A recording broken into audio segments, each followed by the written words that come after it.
Thank you. Now, Honorable Minister to reply the discussion. माननीय मंत्री जी, आपका जवाब। उपसभापति महोदय, जो घटना हुई 27 तारीख की रात्रि को, इसके ऊपर बहुत सी गंभीर चर्चा इस सदन में हुई है। वास्तव में बहुत दुखद घटना है और इस दुखद घटना में 3 जो बहुत ही होनहार छात्र अपनी जान गंवा बैठे, अब उनके प्रति मैं भी अपनी भावनाएं, उनके परिवार के भावनाओं के साथ सम्मिलित करता हूं, उनको अपनी ओर से श्रद्धांजलि देता हूं। श्रेया यादव उत्तर प्रदेश से हैं, अम्बेडकर नगर ज़िले से, तान्या सोनी तेलंगाना से हैं, नेविन डेल्विन केरल से हैं। तो ये एक बहुत ही लॉस हुआ, irreparable loss to the families and the nation. इस घटना के बारे में जो जानकारी मिली है, अब ये घटना हुई है, इस घटना में बचाव कार्य भी जो संबंधित एजेंसीज हैं उन्होंने किया है और 28-29 नौजवानों की जान बचाई गई है। बहुत भयंकर घटना, और बेसमेंट में पूरा पानी भर जाने के बाद उन लोगों को एनडीआरएफ ने, दिल्ली पुलिस ने और भी जो एजेंसीज थी, उसमें एमसीडी के लोग भी रहे होंगे, बाकी भी सब, उन्होंने बचाव कार्य किया। अब इस घटना के बारे में आखिर कोई ना कोई जिम्मेदारी तो फिक्स करनी होगी। आखिर ये घटना हुई है तो क्यों हुई है? घटनाएं कई प्रकार की हो जाती हैं, कुछ नेचुरल हैं, उसमें शायद जिम्मेदारी फिक्स करना बड़ा कठिन होता है। कुछ सामाजिक तौर की घटनाएं होती हैं, कई तरह की घटनाओं की चर्चा यहाँ की गई।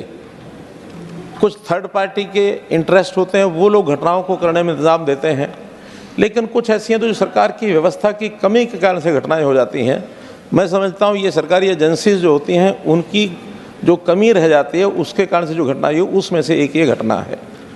क्योंकि जिस बेसमेंट के अंदर ये कोचिंग सेंटर चल रहा था, आखिर तो उसकी परमिशन ये किसी ने दी कि नहीं दी।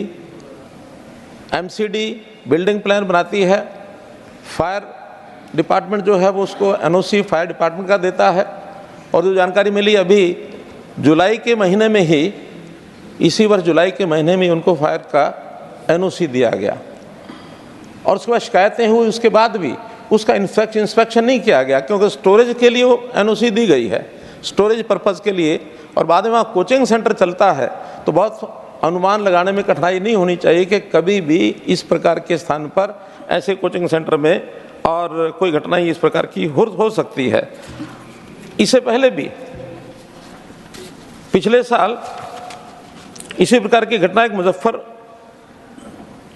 मुखर्जी नगर में हुई थी, और मुखर्जी नगर की घटना के बाद कोर्ट में ये केस गया था, और कोर्ट ने जो एजेंसीज थी एमसीडी को खास करके ये निर्देश दिए थे कि आप लोग जितने भी फायर सेफ्टी नॉर्म्स को ध्यान में रखते हुए, जहाँ जहाँ जो इस प्रकार के जो भी संस्थान हैं, उनके सेफ्टी मेजर्स को ध्यान में रखते हुए इन सब का और एक सर्वे कराया जाए, और सर्वे करा करके और उनके लिए और कोई ना कोई प्रावधान जो है वो किया जाए।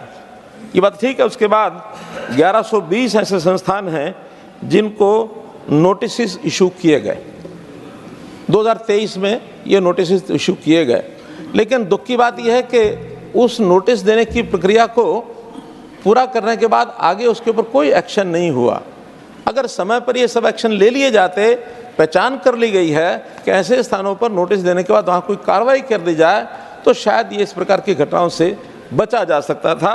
तो ये सरासर लापरवाही मैं समझता हूँ, जो एजेंसियाँ इसकी जिम्मेवारी हैं, या तो एमसीडी है और या फिर दिल्ली सरकार है, क्योंकि दिल्ली सरकार को मुख्य रूप से इस प्रकार सारे ड्रेन, सब नाले साफ करने की जो एक पहल करनी चाहिए। वर्षा शुरू होने से पहले ये सारे काम पूरे होने चाहिए।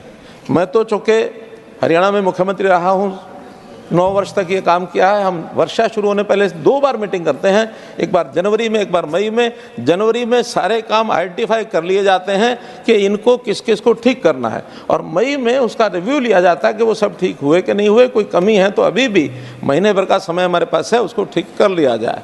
लेकिन ये नाला जिसके बारे में 40 वर्ष पुराना ये नाला है, और इस 40 वर्ष पुराने नाले में और इसकी जो गहराई है वो भी कई फुट बताई गई है, शायद 15 से 20 फुट की गहराई होगी।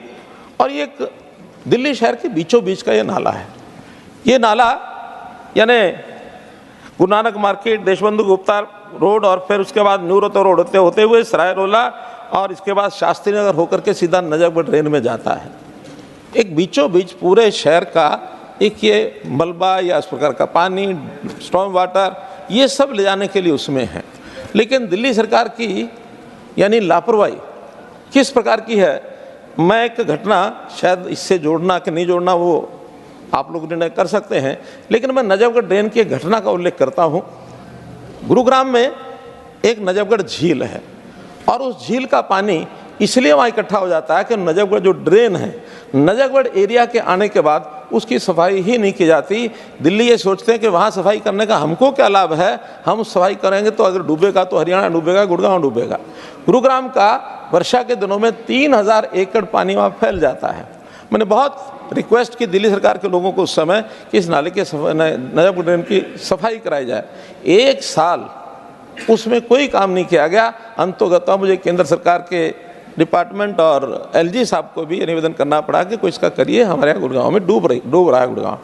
और ककरोला से आगे नजफगढ़ यानी यमुना नदी तक 5 मीटर का स्लोप है इस नजफगढ़ ड्रेन का, और वो 5 मीटर के स्लोप में पूरी गाद भरी हुई। और आखिर में जब एक ज्वाइंट कमेटी बनी केंद्रीय सरकार की सहायता से मिल करके 20,000 टन ये मलबा उसमें से हमने निकलवाया।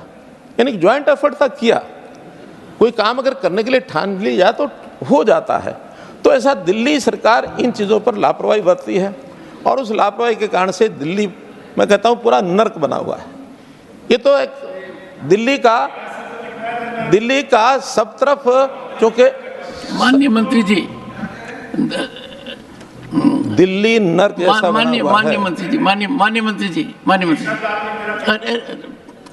चलिए ठीक है माननीय मंत्री जी, मैं शब्द वापस लेता हूँ।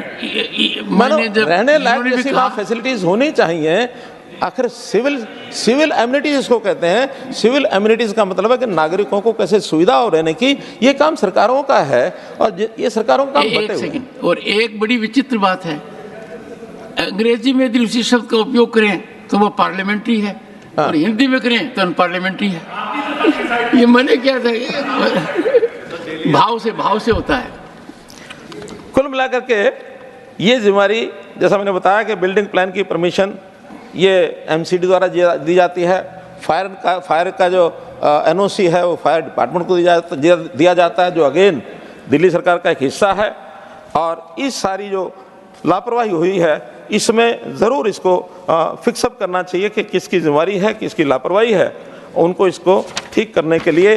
और जो एफआईआर हुई है उसमें और संबंधित जो डिपार्टमेंट हैं या जो लोग हैं जिनके नाम उसमें और जोड़े जा सकते हैं उनको जोड़ना चाहिए।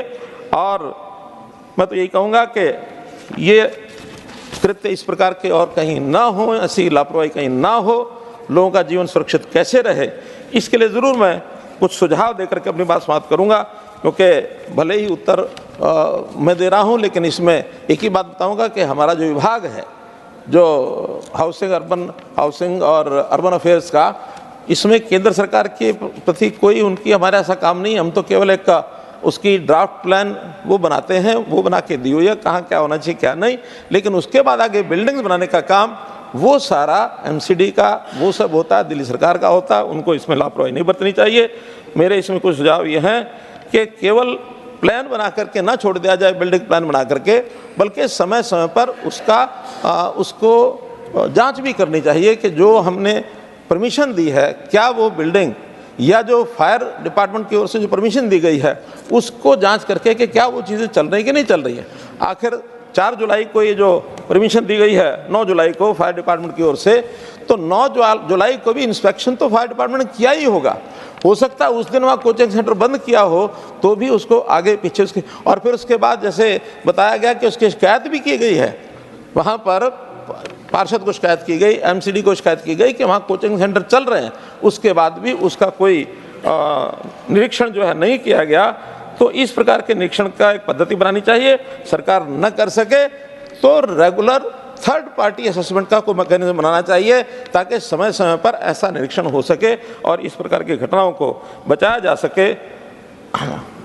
इसी प्रकार डिजास्टर की ऐसी ट्रेनिंग भी जरूर होनी चाहिए। घटनाएं दुर्घटनाएं होती हैं, लेकिन डिजास्टर मैनेजमेंट भी अगर मजबूत हो तो शायद जैसे बाकी छात्रों के जीवन को बचा लिया गया, थोड़ा सा और मजबूत होते हमारा डिजास्टर डिपार्टमेंट का सिस्टम, दिल्ली के प्रदेश का भी होता है, सेंटर का भी होता है, सभी इसको और मजबूती से काम करें और खास करके जहाँ कोई कमी पाई जाती है उसको अगर रद्द भी करना पड़े करें कि जो पता लग रहा है कि जिस भवन में वो कोचिंग सेंटर चल रहा है वहाँ जो नाला है वो नाला उस पर्टिकुलर स्थान के ऊपर बॉल टाइप है और नीचे से इतना गहरा है कि वहाँ पानी आके रुकता ही रुकता है, और वो पानी जब रुकता है तो उसका फ्लो जो है वो थोड़ा धीमे होता है और वहाँ खास करके जब ट्रैफिक चलता है, क्योंकि मैंने भी राजेंद्र नगर में कई बार ऐसा देखा, वर्षा के दिनों में 2-2 फुट पानी ओल्ड राजेंद्र नगर में हो ही जाता है।